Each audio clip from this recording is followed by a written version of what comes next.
long needed underwear, you could have just asked me instead of stealing it. The air here carries a different weight, dense, suffocating, almost toxic.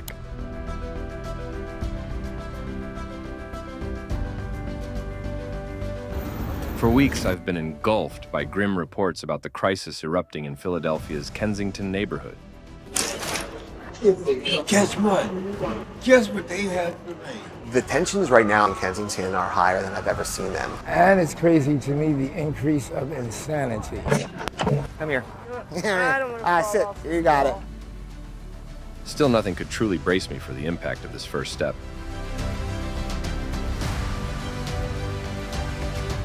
This isn't just urban decay. It's an open wound on America's conscience, a living testament to a system that has failed its most fragile souls.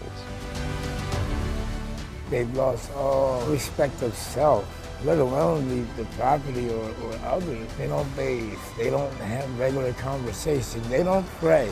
Half of them don't eat or sleep. I've spent time walking through the heart of this modern catastrophe, not as a passive onlooker, but as a raw, unfiltered witness. We stand in a space that feels shattered yet painfully human. What defines America more, the dream of opportunity or the quiet, devastating collapse unfolding right here on these streets?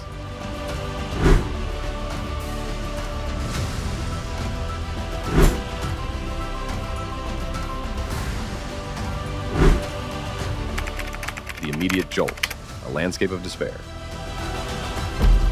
I've started my first walk down what initially seems like an ordinary city street, but only a few steps into the heart of Kensington, that illusion collapses.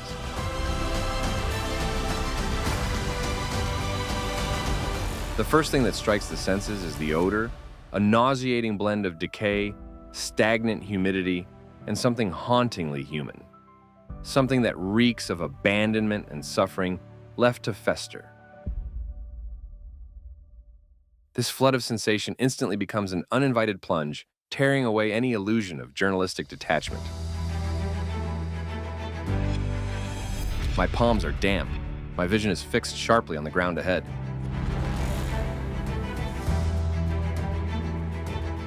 I try to keep a steady rhythm, yet every step feels burdened, weighed down by the atmosphere itself.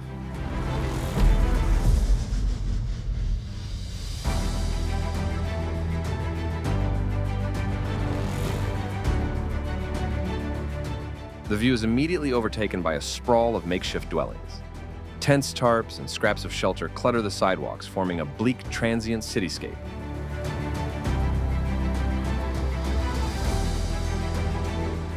These are not the semi-organized, though sorrowful tent communities seen in documentaries. These are fragile, improvised refugees built from whatever could be found. Faded blankets droop across fences. Shopping carts turned into mobile lockers, holding the remains of a life, are chained to metal poles. Here in the shadow of what was once lively commerce, the phrase "homeless in America" reaches its most haunting visual truth.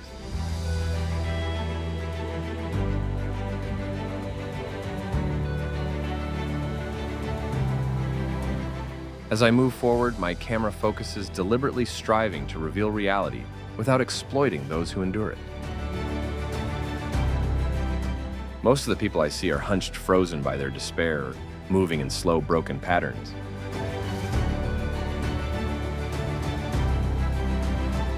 There's an eerie stillness to their pain, broken only by sudden muted wails that rise from nowhere and vanish quickly, consumed by the echo of the train clattering above.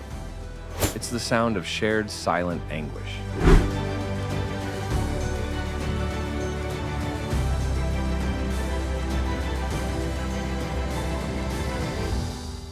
No one can walk through this place without feeling the crushing pull of its weight. I keep fighting the instinct to look away, forcing myself to see, to absorb, and to honor the humanity that persists beneath the grime and despair.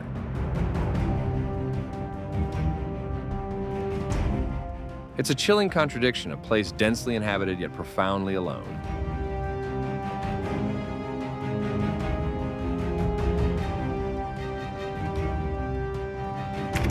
silence of the forsaken. Rather than watching casually, I'm now intentionally and quietly studying the scene, striving to grasp what's unfolding here. I search for the details, the everyday Philadelphia commuter insulated by car windows, and the speed of their routine simply overlooks. And trust me, the details speak volumes. Discarded items and tiny traces of daily survival lie scattered amid the trash.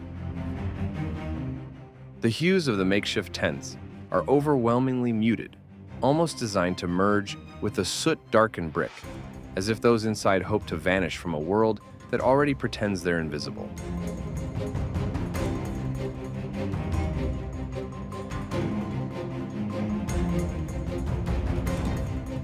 I slow my pace near an overpass where human settlements are thickest. The light here feels colder, sharper.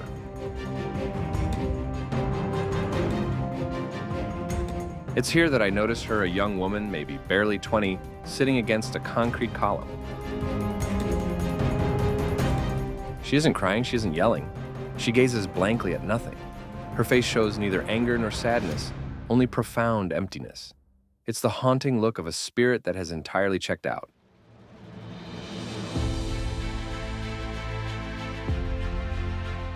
Her very presence forces a staggering question on anyone concerned for this nation. How can a society so wealthy and ostensibly compassionate allow such a large portion of its youth to vanish into this kind of hopeless retreat?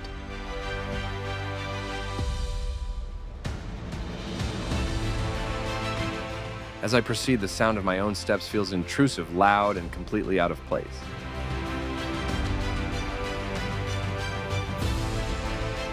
The tension is thick, a dense mix of the residents' guarded withdrawal and my own unease as an outsider. I am acutely aware I am an intruder, a spectator armed with a camera. I could leave and abandon this suffering behind. This stark awareness, this uncomfortable acknowledgement of my inherent privilege, presents an ethical dilemma I cannot evade. It decisively separates me from the harsh, painful reality of the people I'm witnessing.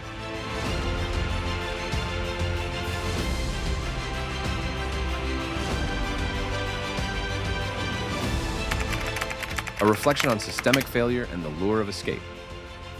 As I move further into the heart of the neighborhood, the streets constrict and the air grows denser. Around me lie the remnants of lives once lived, discarded ID cards, ripped photographs, a college pin from an institution long gone. Each item murmurs a story of what once was a wedding, a graduation, a family snapshot frozen in memory. These fragments serve as a reminder that no one arrives here suddenly. Every person on these streets followed a long, painful road to reach this place.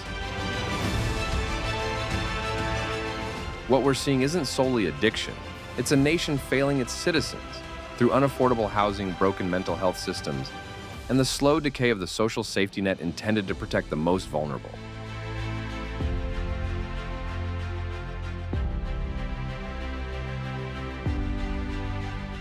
The substance crisis plays a cruel dual role, both fueling and intensifying homelessness.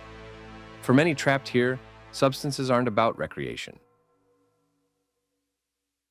They're about escaping even briefly from the crushing reality of life on these streets. That fleeting relief becomes the only method to still the storm of pain, trauma, and despair that never ceases. It's not indulgence, it's survival.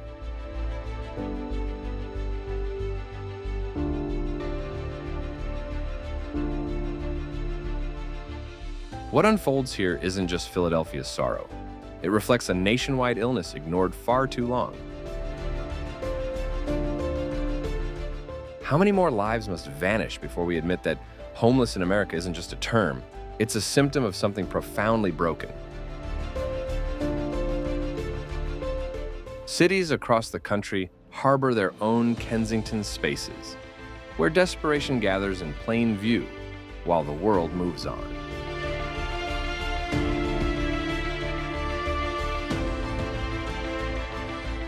As I watch a group clustered around a small fire, a raw scene of communal survival, my thoughts wrestle with the weight of abandonment. These individuals have been forsaken not only by family and neighbors, but critically by government systems designed to safeguard them. The absence of a coordinated, compassionate, and holistic response is more than a policy failure. It's a moral failure.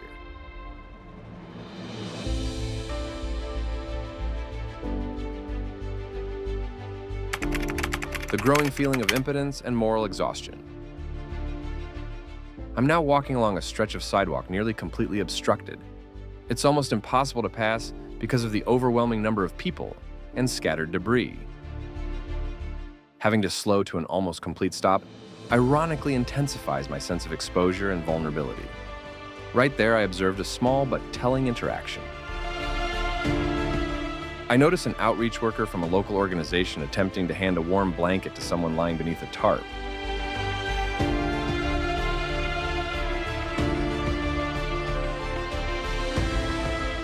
The person under the tarp doesn't even stir or acknowledge the effort, remaining motionless, entirely withdrawn. The worker softly places the blanket nearby and moves on defeated. This rejection of help, the refusal to engage with the outside world, perfectly embodies the personal retreat and rejection that define life here. The oppressive sensation weighing on me isn't just sorrow. It's a corrosive sense of helplessness. What can I, a lone observer wielding a camera, truly accomplish against a crisis of this scale? The emotional burden of witnessing so much suffering without the immediate ability to intervene is physically exhausting. My chest feels constricted, my breath shallow. I feel an urgent drive not to flee, but to desperately search for the root of this despair, to find that small point of leverage where meaningful systemic change could finally take hold.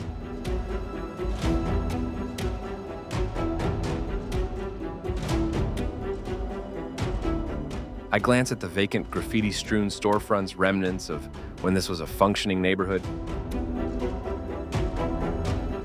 It forces an acute awareness of the economic dynamics at play. Gentrification elsewhere in the city pushes residents out, concentrating poverty here, while the local economy has completely collapsed, leaving no viable means of survival. This neighborhood has effectively been marked as a forgotten zone where social problems are hidden from the city's wealthier districts, only to fester and grow worse.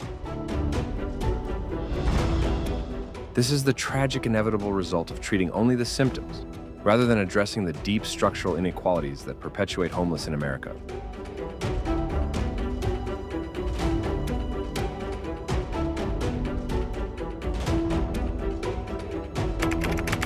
The gutter and the train, a devastating contrast.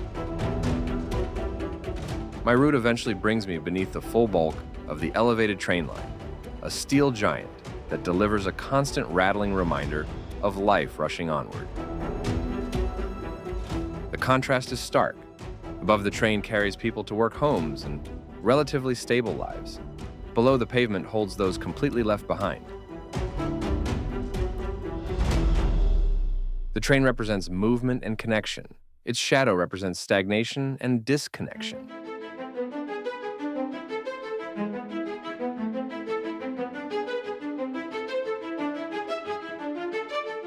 As I linger here, watching the train roar overhead, I can't shake this overwhelming sense of how arbitrary fate can be.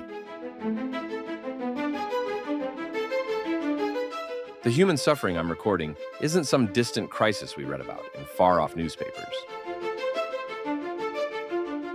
It is happening quite literally beneath the daily commute of thousands of working Americans. This duality forces us to face a difficult moral question. When does merely knowing about extreme suffering become an active, unforgivable complicity? This question isn't meant to blame the viewers. It's meant to call out the systemic indifference that allows this reality to persist year after year, regardless of political leadership.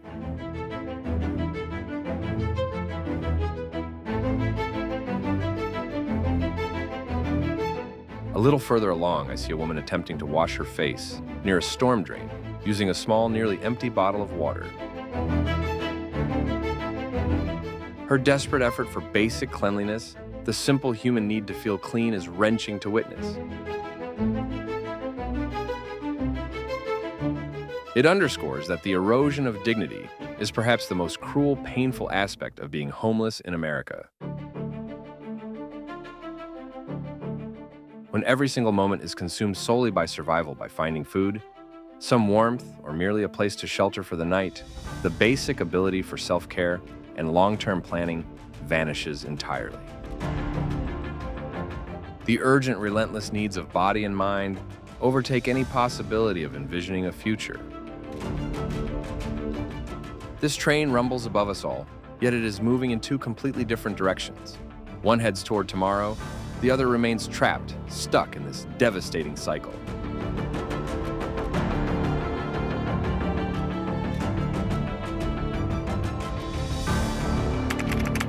The weight of the insider-outsider dynamic. My time here is drawing to a close, and that internal tension is intensifying. I am fully aware that I will be leaving in just a few moments, while the people here remain trapped in an unending cyclical struggle of the same daily fight. This realization prompts one final essential reflection. Observe how the residents of Kensington interact with one another.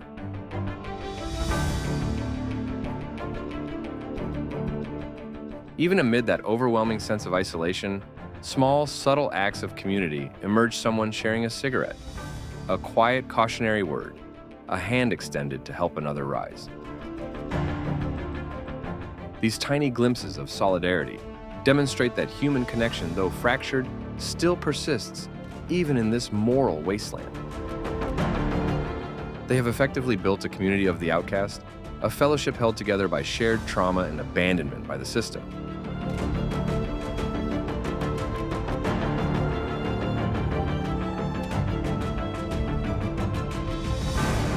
I walk past a vacant lot where the city attempted to clear an encampment. All that remains is mud and scattered debris.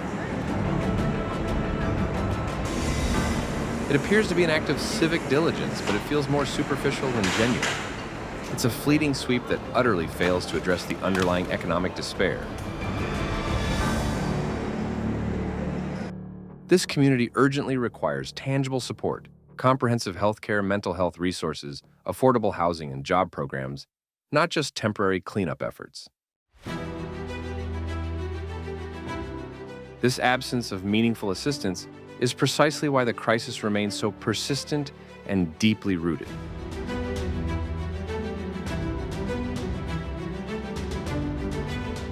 My camera, my silent witness, has recorded scenes of profound sadness, but I must remind both you and myself that these images are only a momentary glimpse. They can't capture the constant grinding stress of life here, the continual danger, or the emotional detachment necessary just to survive the day. The reality is always heavier than the footage.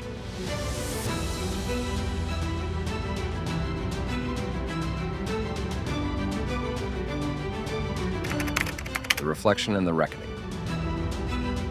I'm finally turning away from the central intersection and heading toward the edge of Kensington, where signs of normal life reappear: slightly cleaner sidewalks, fewer tents.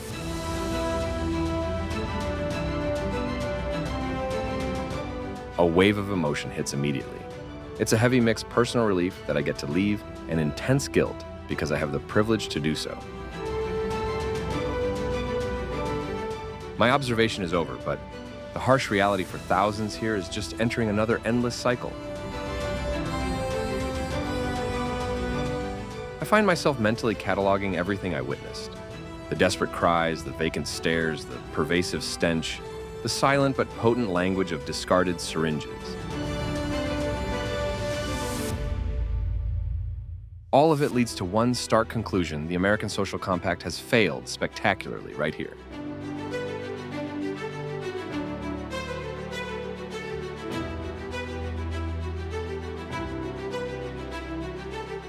These individuals are not moral failures. They are the casualties of policy gone wrong. They are victims of a society that prioritizes economic gain over basic human decency, and a healthcare system that treats addiction and mental illness as personal flaws rather than urgent public health crises. This experience forces a confrontation with national priorities. We invest billions in military aid and corporate subsidies, yet cannot properly house and care for our own citizens right here at home. The raw, visible suffering of Kensington is not just local news. It's a mirror reflecting a deeper illness at the heart of the nation. The final painful truth about homeless in America is our collective choice, whether conscious or not, to look away.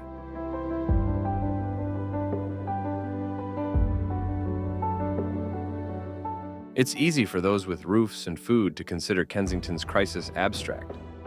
But the sheer scale of human suffering I witnessed demands we grasp the gravity of this emergency. We must move beyond mere pity. Sympathy alone achieves nothing. Only relentless, sustained advocacy for systemic reform will. Empathy must transform into action.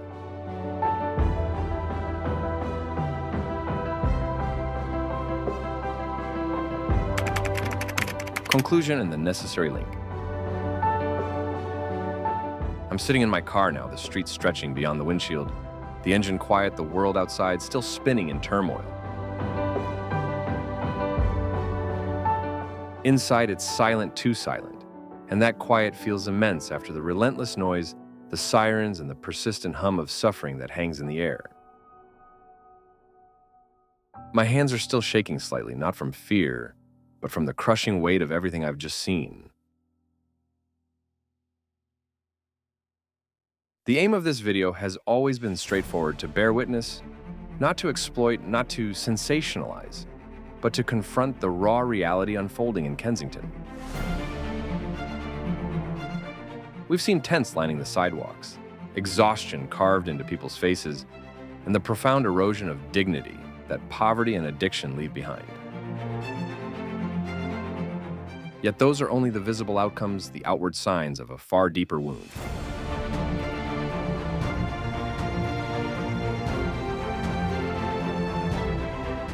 The real question lies underneath: how did we get here? What occurred in this country that allowed whole neighborhoods to descend into such despair? These scenes didn't appear overnight. They are the cumulative effect of policy failures, neglect, and an economic system that abandoned too many. This isn't about moral weakness or personal failure. It's about the quiet breaking points that emerge when opportunity vanishes and survival replaces hope. To truly grasp this humanitarian crisis, we must move past the immediate shock, the needles, the encampments, the vacant stairs, and instead trace the hidden paths that brought people here.